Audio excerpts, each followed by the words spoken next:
Horoscope.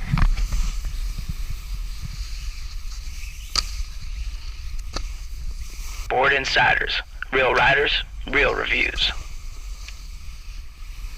So the horoscope is flat from binding to binding. It's got a wee bit of rise in the end.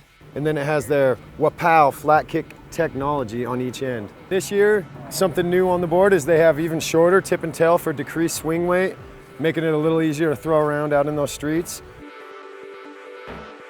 270 in, 270 out, that's what this board is made to do.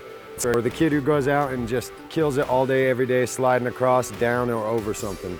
I didn't like it as much on the jumps. It's not quite a jump board. It's just made to stay in the jib park and go out afterwards with your bungee and hit the streets with your friends. If you're landing off a jump, it likes to bend the tip and tail up just a little bit too far, which makes it kind of uncomfortable and squirrely on those landings. Damn! One thing I love about CAPiTA's is even though it's not a mid-wide board, it still is slightly wider than the average, and that's nice for a guy with 11 foot like me. The softness is a 6 out of 10. It's just above the middle ground on the softness of a board. It's definitely softer in tip and tail than it is in the center of the board.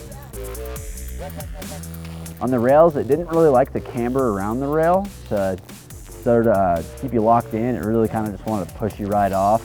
But Urban FK, sort of rocker in it, just kind of picked those edges right out of the snow.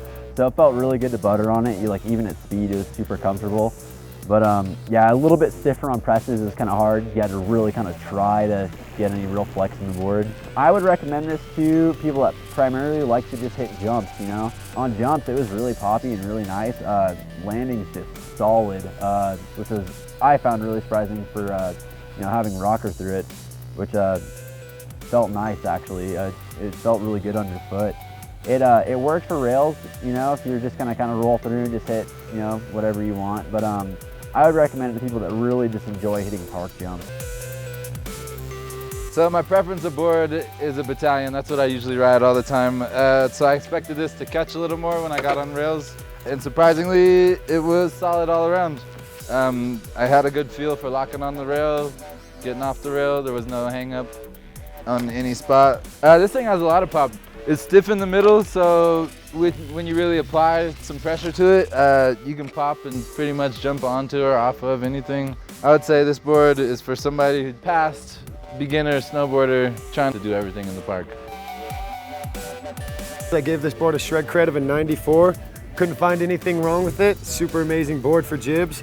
If you're going to hit the streets, you might want to grab yourself a horoscope. I rated this board as a 90 because it was super fun on jumps. It was just super stable, really poppy, easy to spin. And yeah, I gave this board a 99, 98, 90. I gave this board a good score.